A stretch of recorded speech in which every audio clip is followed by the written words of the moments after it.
Depois nós fizemos. Tô perseguindo Paulo Guedes. Nosso povo. Foi muito interessante, porque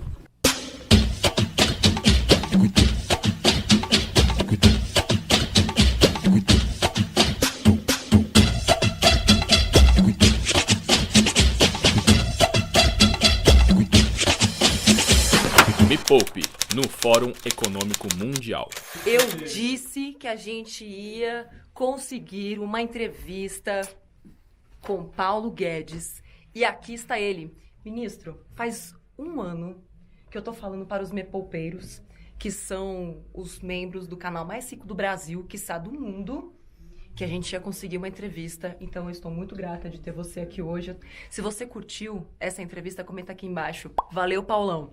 Ministro, a gente tem 4,5 milhões de inscritos. É o maior canal de finanças do mundo. E a missão do Me Poupe é desfuder o Brasil. Desculpa falar assim, desse jeito. Já gostei da expressão. Porque para fazer nós estamos fazendo uma tentativa, a nossa tentativa é essa também. Estamos desfuder juntos. o Brasil. Uma coisa que eu acredito muito é a educação. E a gente sabe que tem uma resolução que vai ser implementada esse ano, que coloca a educação financeira nas escolas, mas está bem longe do ideal. Que ela trata da transversalidade do tema e tem pouquíssimas aplicações práticas. Então, eu gostaria de saber se essa é uma tarefa do Ministério da Economia, se é algo mais do Banco Central, e quem que a gente pode ajudar e colaborar, se essa é a nossa missão. A gente está sempre a postos aqui para colaborar. A ideia não é botar dedo na ferida de ninguém. A ideia aqui é trabalhar em colaboração. E o que a gente pode esperar desse ano em relação à educação financeira nas escolas, principalmente? Olha, educação em si é um tema que eu a vida toda persegui. Isso foi um tema sempre muito importante para mim. Eu estive sempre envolvido com o setor de educação. Só que quando você vem para o governo, você adquire outras responsabilidades e você não deve entrar na área dos outros. Então, eu não posso falar como ministro, aí eu tenho que falar como cidadão, dizendo assim, olha, educação financeira é parte importante. As pessoas precisam entender realmente Mas ela é mais do Ministério da Educação do que do Ministério da Economia, então? Seguramente ela é mais no Ministério de Educação. Ela é mais no Ministério de Educação. Eu acho interessante, é algo que ajuda a sobrevivência financeira das famílias. Sim. Quanto mais simples as famílias, até mais humildes, mais desassistidas elas são para lidar com coisas que são simples. Às vezes, poupança é algo importante, né, para praticar, para prever um futuro melhor. Famílias mais simples, às vezes, não têm recurso para poupança, não conseguem se preparar para isso. Eu acho que você deve conversar com especialistas no setor privado, com especialistas em educação e com o Ministério de Educação.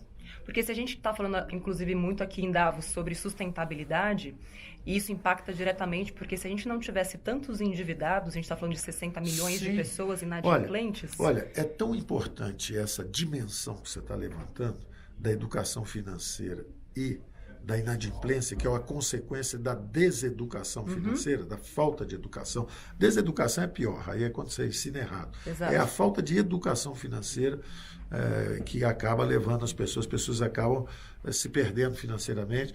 Do lado de lá também os juros no Brasil sempre foram muito altos. Então, quer dizer, é uma armadilha fatal para pessoas justamente mais simples, menos preparadas.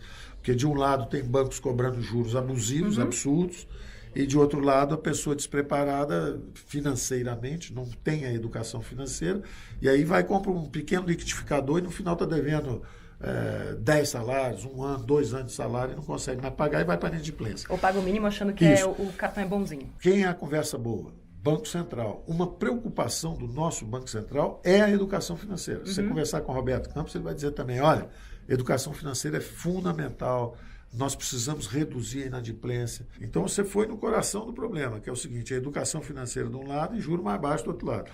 O Banco Central está atacando esse problema. E, inclusive, bolou um ataque do passado e do futuro, aos juros, particularmente. O ataque do futuro são as fintechs.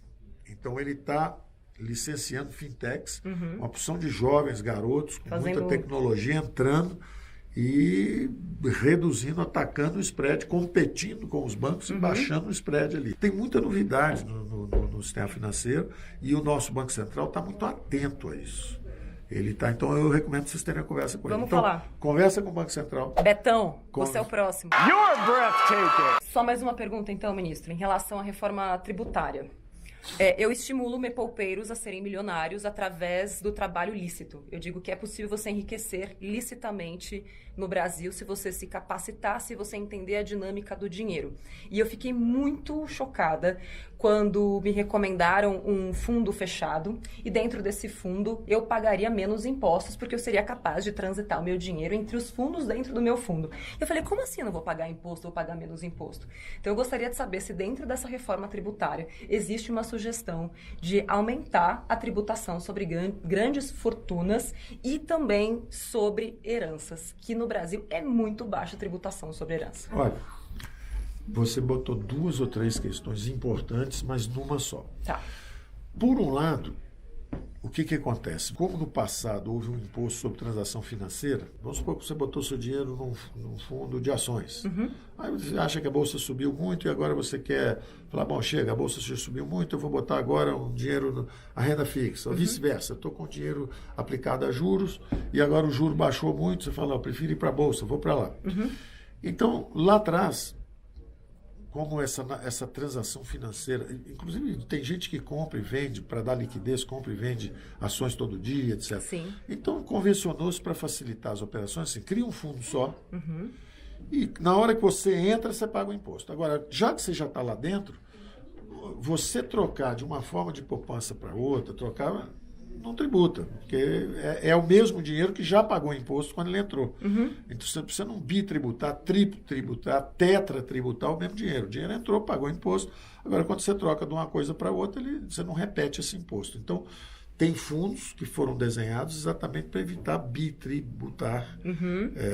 E aí não tem nada intrinsecamente errado.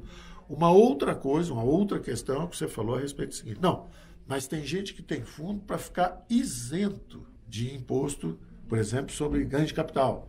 Então, o sujeito às vezes investe em alguma coisa, aquilo tem um ganho de capital, mas ele continua com aquele fundo como um escudo, não realiza o ganho de capital e depois continua. Mas aí já é um outro imposto, não é mais aquele imposto sobre transação que existia antes. Agora é o imposto sobre bem de capital. Tudo isso está sendo examinado na nossa reforma. Ótimo. E um terceiro tipo que você falou... Herança. Sobre herança. Último. Isso.